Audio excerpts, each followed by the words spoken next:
अऊज़ु बिल्लाहि मिनश्शैतानिर्रजीम बिस्मिल्लाहिर्रहमानिर्रहीम अस्सलामु अलैकुम रहमतुल्लाहि व बरकातहू।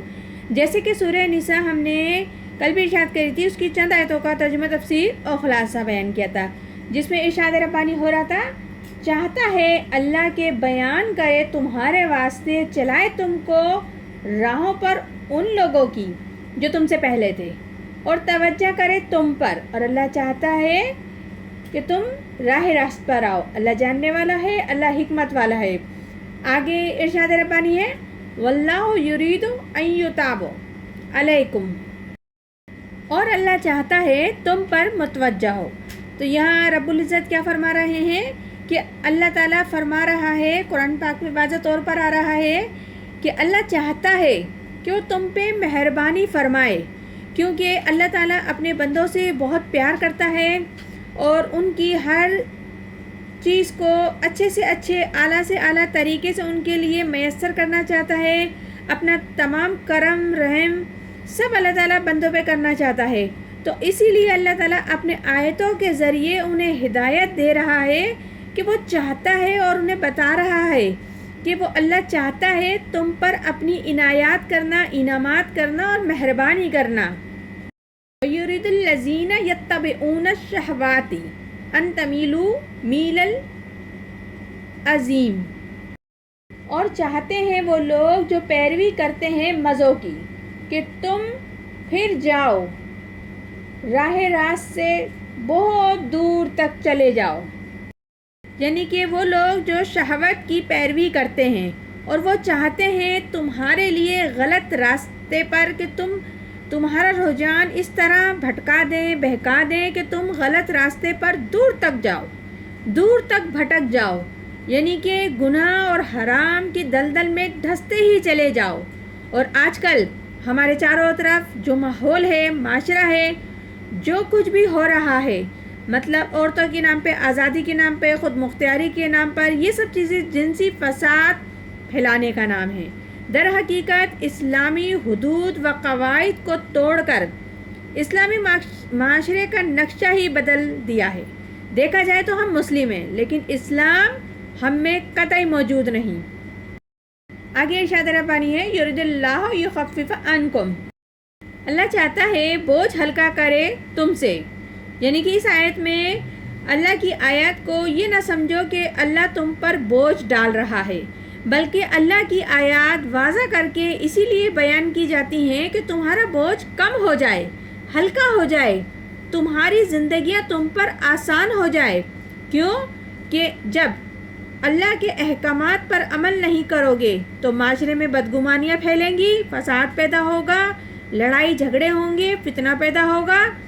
तो ये सारा कुछ जो होगा, तो अल्लाह तुम्हें ऐसे गंदे माहौल से महफूज करना चाहता है, तुम्हारे लिए आसानियाँ करना चाहता है।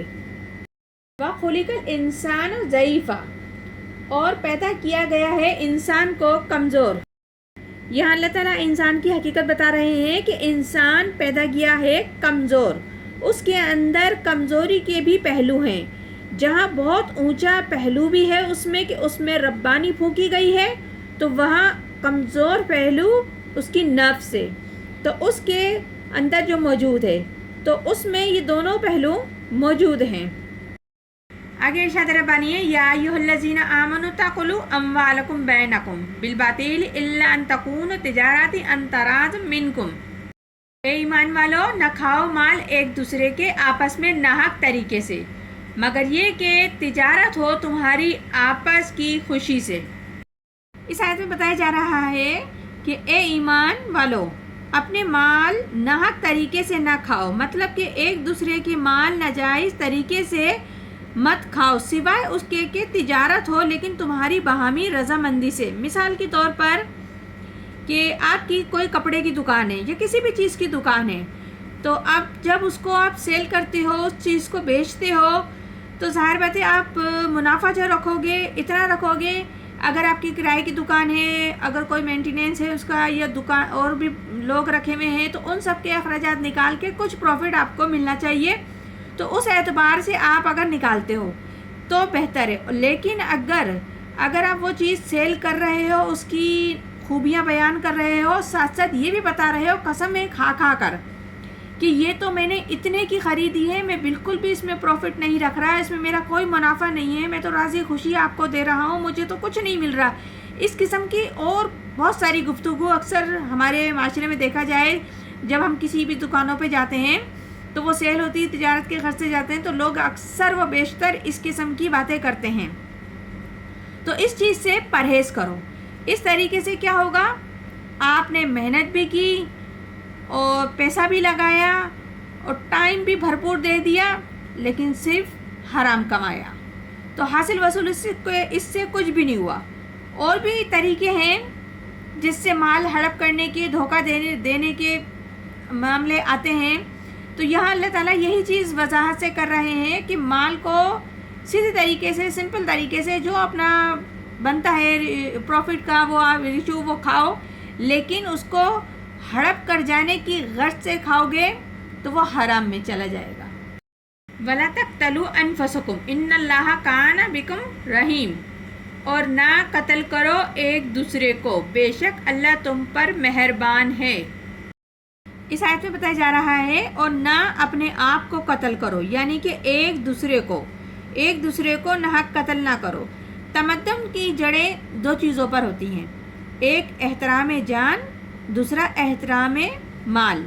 मतलब कि मेरे लिए आपकी जान व माल मोहतरम है और मैं इसको किसी भी किस्म का ज़र या नुकसान नहीं पहुंचाऊंगा, और आपके लिए मेरी जान, मेरा माल एहतराम होना चाहिए, तो आप भी उसे किसी भी किस्म का ज़र व नुकसान नहीं पहुंचाएंगे।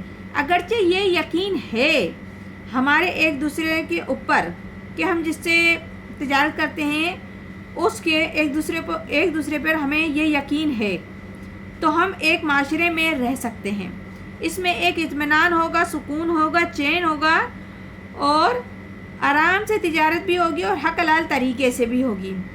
लेकिन अगर ये दोनों चीज़ें, ये दोनों एहतराम, यानी कि जान और माल का एहतराम हम मेरे पास से भी ख़त्म और तुम्हारे पास से भी ख़त्म, यानी कि दोनों जगह से ख़त्म है और उसमें एहतराम नहीं है, तो ज़ाहिर बात है वहाँ ना सुकून होगा, ना चैन होगा, ना वो इत्मीनान में होंगे। तो यकीनन अल्लाह ताला तुम पर बहुत मेहरबान है और तुम्हारे लिए आसानियाँ मैसर करता है। ये सूरह निसा है जिसकी अभी हमने चंद आयत का तर्जुमा, तफसीर और खुलासा बयान किया। इंशाअल्लाह ताला मज़ीद भी आगे करते रहेंगे। परवरदिगार आलम हम सबको कुरान पाक सही तरीके से पढ़ने, समझने और अमल करने की तौफीक अता फरमाए। आमीन सुम्मा आमीन। जज़ाकल्लाह।